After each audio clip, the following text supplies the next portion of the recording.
atau mengatasnamakan sesuatu yang tidak Allah Subhanahu wa taala tetapkan hukumnya, berdusta atas nama Allah dan mengatakan ini halal atau ini haram padahal dia tidak memiliki ilmu terhadapnya, maka ini sangat mungkin terjatuh dalam kedustaan atas nama Allah, dan inilah termasuk dosa-dosa yang sangat besar.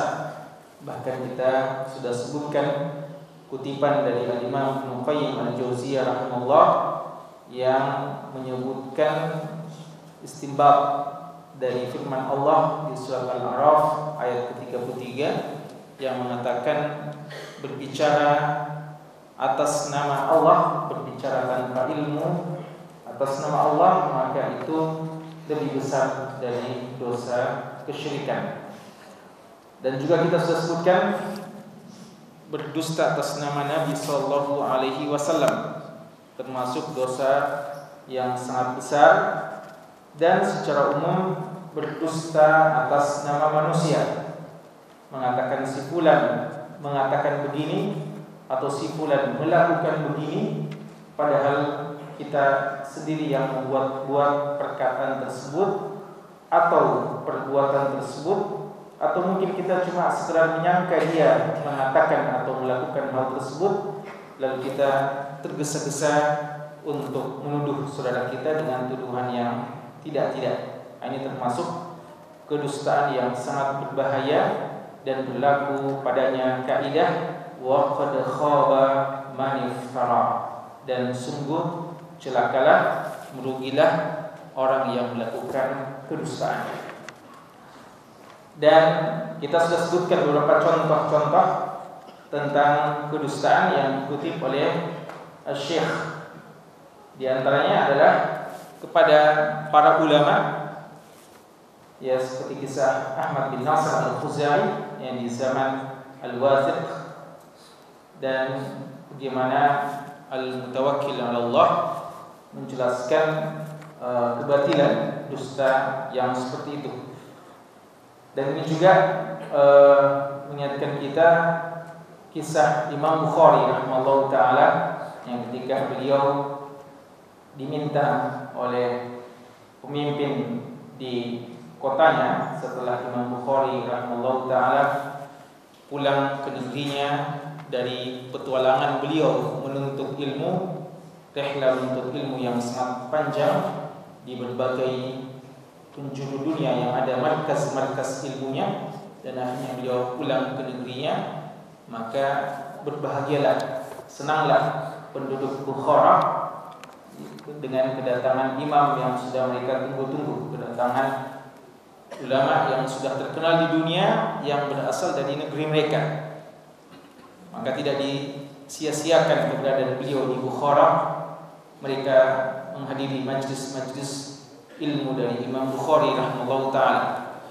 Terkecuali pemimpin waktu itu Amir Bukhara yang ingin juga menuntut ilmu, ingin juga menimba ilmu dari Imam Bukhari, namun beliau merasa tidak pantas kedudukan dia seperti itu untuk hadir di masjid bersama dengan rakyatnya.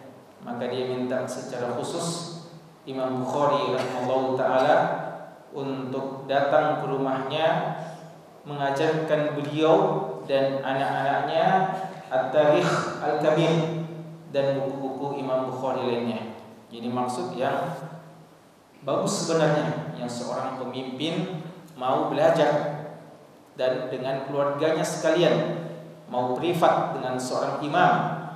Namun waktu itu Imam Bukhari rahimahullah taala memberikan pelajaran tentang bagaimana kedudukan ilmu itu, yang sehingga beliau menolak dan mengatakan kalau mau belajar datang ke masjid saya, ada taklim secara umum, siapa saja bisa belajar. Adapun saya membawa ilmu ini khusus kepada orang tertentu, maka saya tidak akan menghinakan ilmu ini.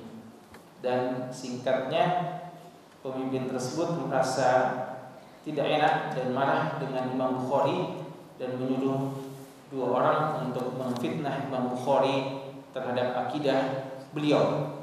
Dan setelah itulah tidak lama Imam Bukhari disingkirkan dan diusir dari negeri Bukhara atau dari kampungnya kota Bukhara.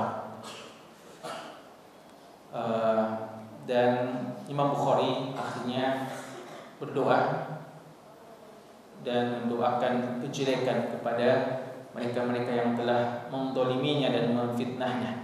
Beliau dituduh telah menyimpang akidah beliau, dan ini kadang senjata orang-orang yang dengki kadang, mereka memfitnah para ulama dengan tuduhan yang tidak-tidak, bahkan sampai terhadap akidah para ulama.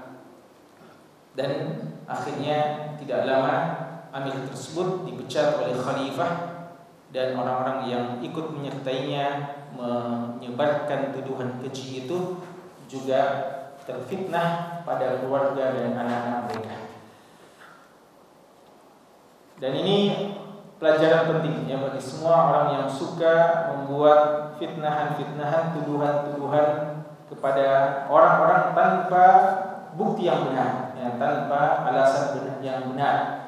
Dan Nabi SAW dalam hadis Ashabus Sunan yang diriwayatkan oleh Abdullah bin Abbas radhiyallahu anhu telah mengatakan, wal bayyinatu ala man idda'a, atau al bayyinatu ala al mudda'i. Orang yang menuduh itu harus punya bukti yang jelas. Kalau tidak, maka dia terjatuh ke dalam dosa-dosa besar.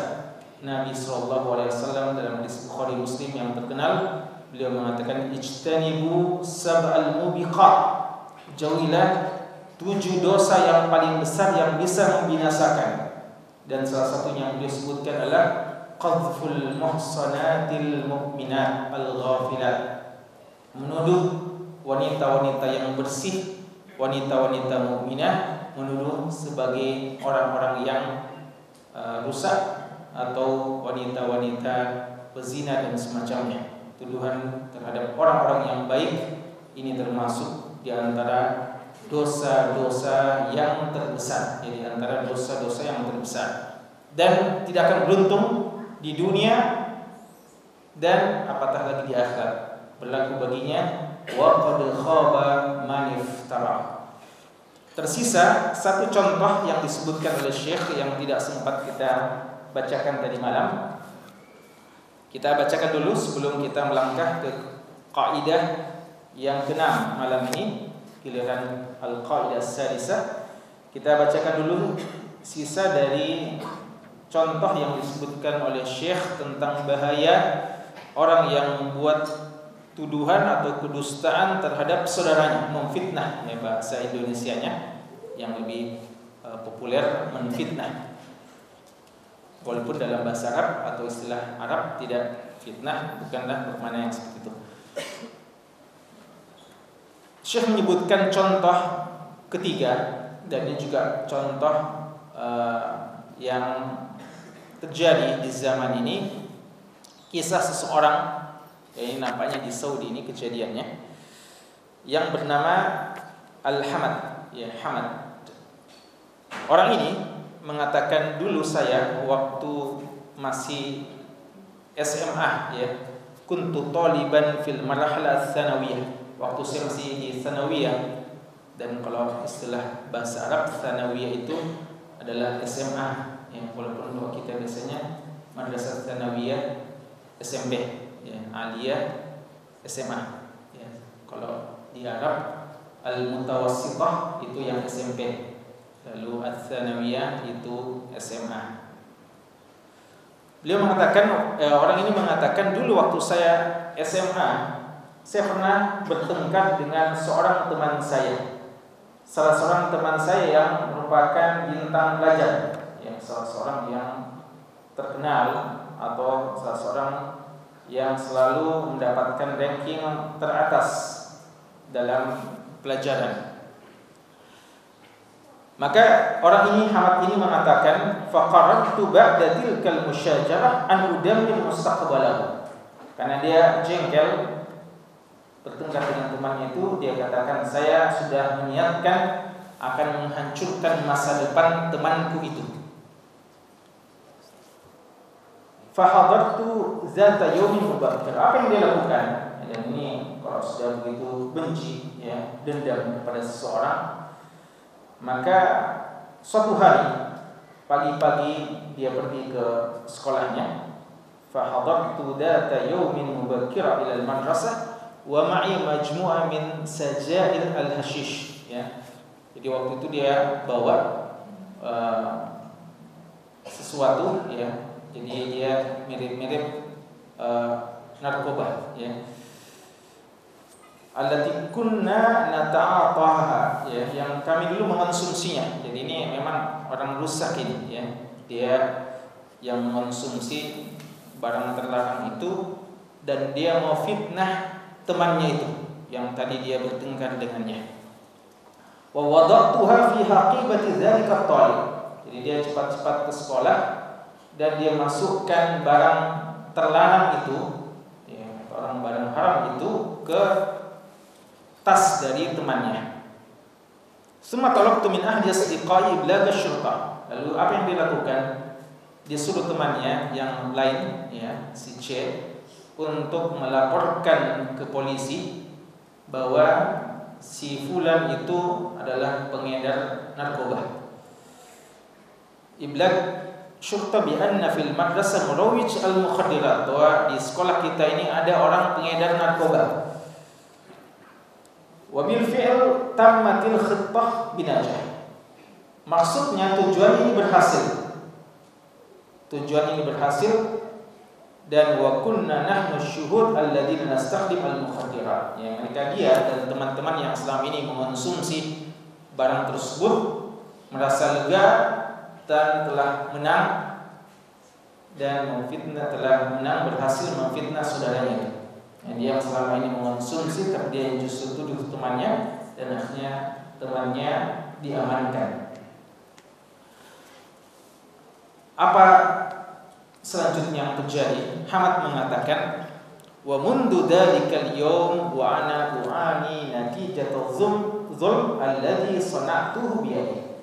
Sejak itu saya sendiri merasakan akibat perbuatan kezaliman yang saya lakukan diri saya, atau saya lakukan terhadap saudara saya. Fa qabla sanatain, ya, 2 tahun yang lalu, ini dia ceritakan, ya, 2 tahun yang lalu saya kecelakaan mobil.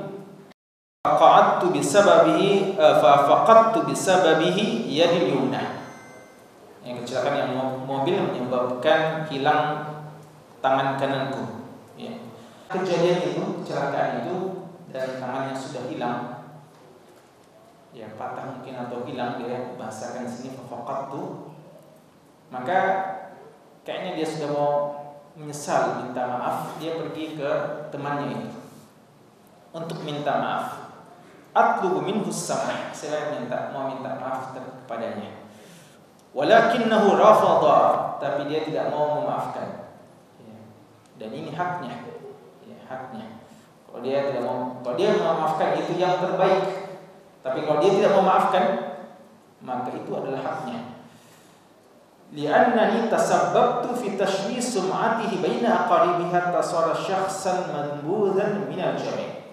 Karena kenapa temannya tidak memaafkan dia? Karena akibat perbuatannya itu, ketika dia memfitnah saudaranya dan saudaranya ditangkap, akhirnya saudaranya itu atau orang tersebut orang yang dijauhi oleh seluruh anggota keluarganya.